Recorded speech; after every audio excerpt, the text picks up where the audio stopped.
Today, we're visiting the hottest place on Earth, Earth's hell. It's the Danakil Depression in Ethiopia and a geological wonder. It's at the triple junction of three tectonic plates and came about because Africa and Asia moved apart, leaving behind volcanoes and acid springs.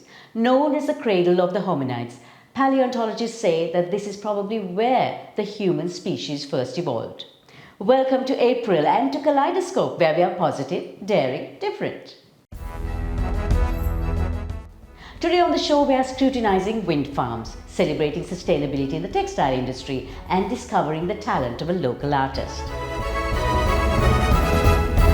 Like what you see, subscribe and follow, and like us for more. Kaleidoscope is on YouTube, Facebook, Instagram, and LinkedIn. A massive thank you to our wonderful partners on the show, Srilanka Life, CDB, and the Daily Morning. CDB Hybrid Leasing. Enjoy exclusive interest rate and much more for hybrids, plug-in hybrids, and EV vehicles. And here are the highlights of the week that was on CDB Snapshot.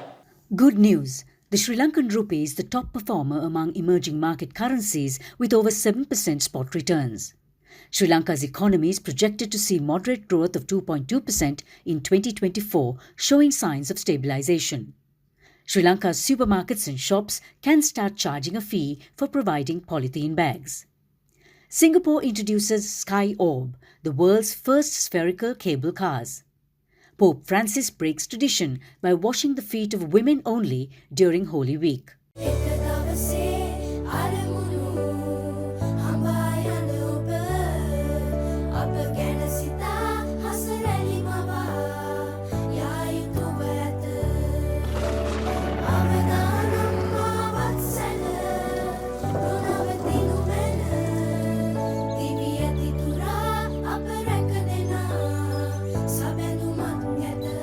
You focus on your goals. We will take care of the risks. Srilanka Life.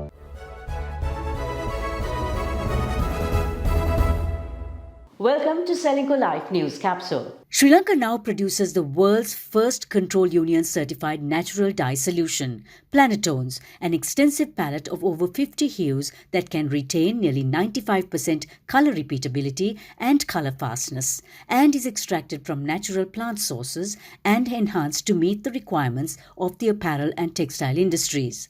The dyes can be used on nylon to cotton bases, elastics, laces, hooks and eyes, and trims.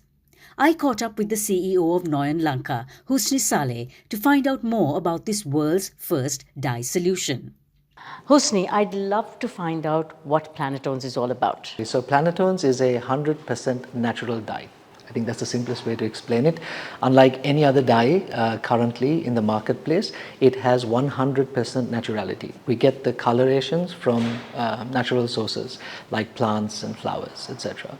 But the special thing about it is that by using this dye in our industry, we can reduce our water intensity by 52%, carbon footprint by 63%, and our energy by as much as 61%. So it's a phenomenal catalyst for us. But what are the challenges in actually putting this into practice? I think for us the biggest challenge has been unlocking the number of colors that we can use through this platform. We have currently brought that number up to 50 plus, but of course in the fashion world there's 50 shades of everything, right? So we are working every day to unlock those variations as we speak. How do you plan on getting that much quantity into an apparel industry that has so much need for it? I think the idea here is not for us to try and own it and to hone it. We need to be able to collaborate and bring partners in, and to be able to do so in a way that actually creates life for the environment. And for this we're looking very strategically at forming the right partnerships, not just currently, for example, we have unlocked this for nylons. We're looking at unlocking it for cottons and polyesters next, but taking it beyond apparel, right, to different industries, paint, cars. So for that, partnerships is key, not just to unlock the market space, but to your point in question, to really unlock the source at scale as well. What are some of your natural resources that you use for the dyes? There's the source itself in terms of looking at certain flowers, roots, barks.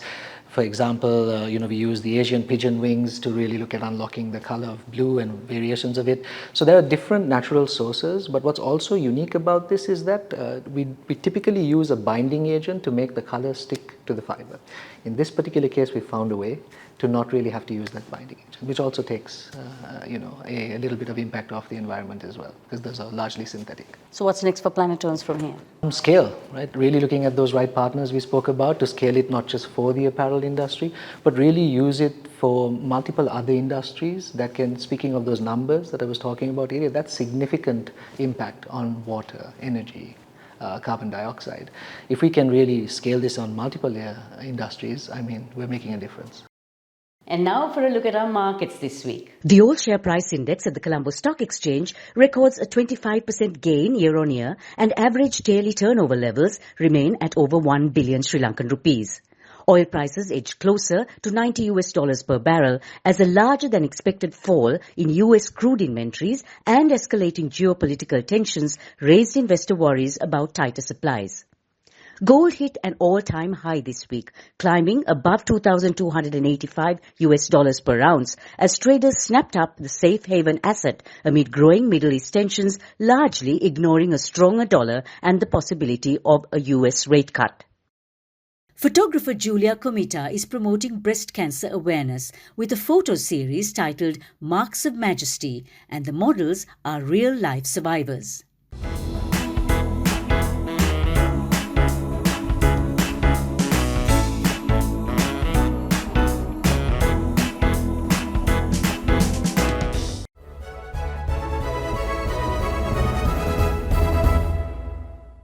It's been a hot topic this year, and the newswires are on a roll.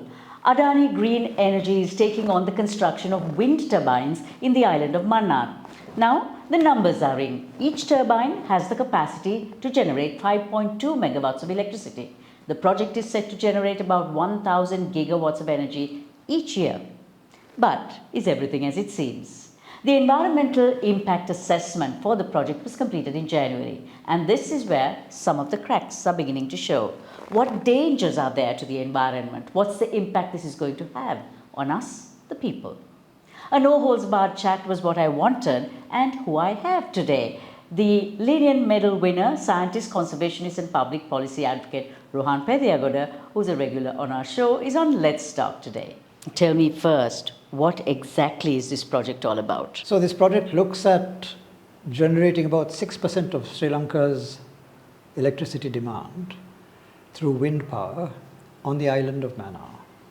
For this, the government has said it intends to give a contract to the Adani Corporation in India to construct 52 wind turbines on Mannar, which will generate about 250 megawatts of electrical power. That sounds excellent, doesn't it?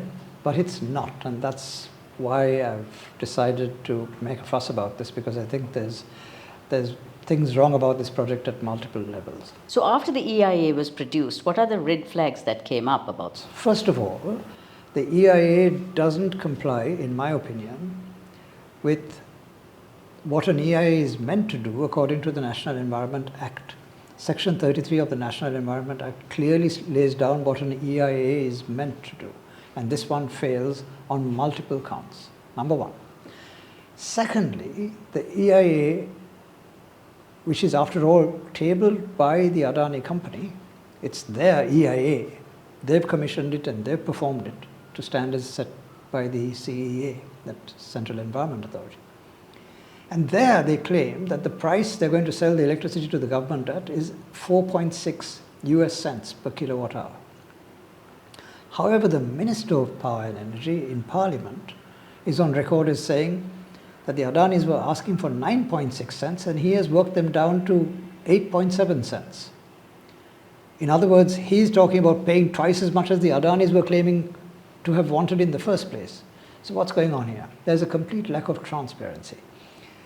And what I feel is the EIA has so many holes in it that it basically needs to be rejected and redone. The price for this electricity has to be worked out through a transparent mechanism, and the government hasn't said what it is. As far as we know, it's the minister doing the negotiating, which is not a good thing to have. And the people end up paying the price for this. So that's why I find this whole system to be full of holes, and I want to contest it. What threats towards the environment do you see this project actually making? One big hole in this, for example, is these turbines are massive. People really don't realize how big they are. They involve literally tens of thousands of tons of concrete being poured and these massive towers being erected. The concrete tower on which these turbines will be mounted is about as high as the World Trade Center building in Fort. It's huge. And then you mount this, and the whole height of the windmill, if you will, comes to about the height of the Altair Towers, which are the third highest structures in the country. So these 52 towers are going to be huge and involve tens of thousands of tons of concrete. When the 30 years are up and all this concrete and these towers need to be dismantled, by then Mannar has developed, as it has in the last 30 years, to a different city altogether. There's much more housing, there's much more infrastructure. How are you going to get rid of all this? Where are you going to dump all this stuff?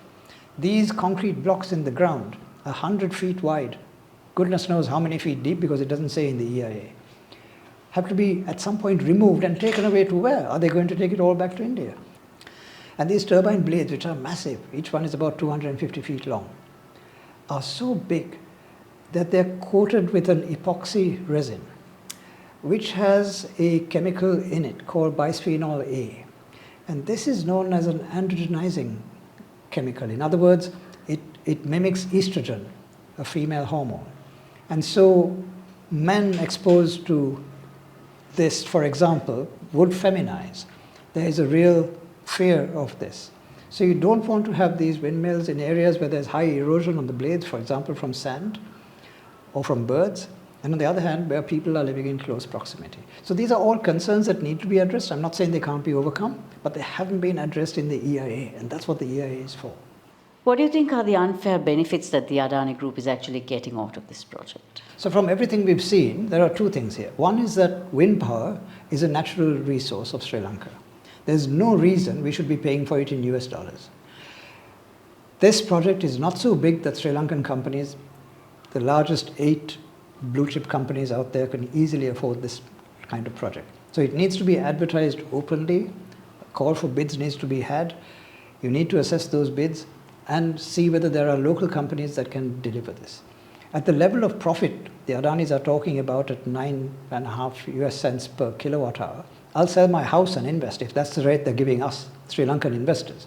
Why should this huge profit be flowing out of the country? Into whose pocket is it going? This is a question that is valid and we have to ask it, because they're talking about eye-watering amounts of foreign exchange flowing out of the country for a resource that is national. It's like Mr. Adani being paid to tell us the time. He'll ask for our watch, look at it and say, ooh, that's the time, and give it back to you and charge you money for it. That's basically what he's doing. He's taking our wind and selling it back to us in US dollars. So hopefully the wind will blow in the right direction. And not just hot air. Keeping our fingers crossed. Thank you, Ran.